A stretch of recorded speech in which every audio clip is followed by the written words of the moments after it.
করে বসে পিতা বয়সে থালার উপরে বসে আছে।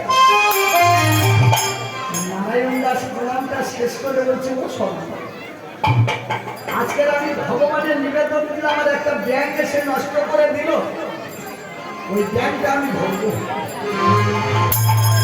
তারপরে ব্যাংক সহজে ধরা যায় যদি বলো কেন, ওরা জলের কাছাকাছি বসে থাকে আর পিছনের লোকজন গেলে ওরা লাফিয়ে জলে পড়ে, কিন্তু এ তো সেজাই নয়। না না, আমার স্বয়ং ভগবান ব্যাংক এসে চুক্তি করে বসে আছে।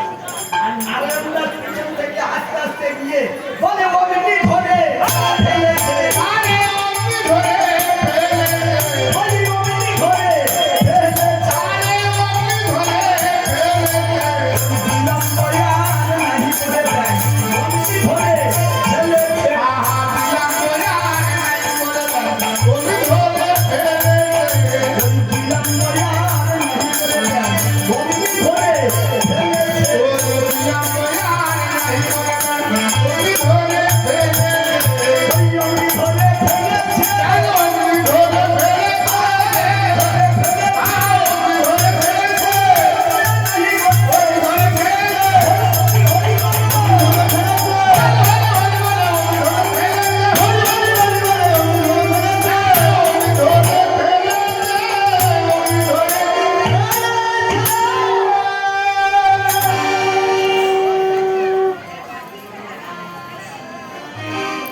আজকের ব্যাংকটা ধরে বলছে তুই যখন আমার ভগবানের সেবায় বাধা দিয়েছিস আর আমি তো আর ওই যে প্রসাদ আর খাবো না, তুই যখন আমার নষ্ট করে দিয়েছিস, আমার যখন শুকুতে হবে তাহলে তোকে শুকিয়ে শুকিয়ে প্রাণে মারব।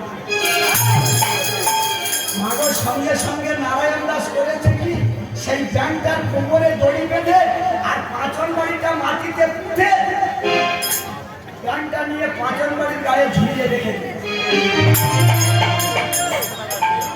আমার ভগবান ব্যাংক এসে পাঁচন বাড়ির গায়ে ঝুলে আছে।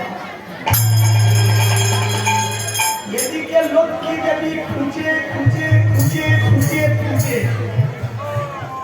মাগো মাঠের মাঝখানে গিয়ে গিয়ে দেখে সেই ভগবান ব্যাংক ধারণ করেছিল আর নারায়ণ দাস তার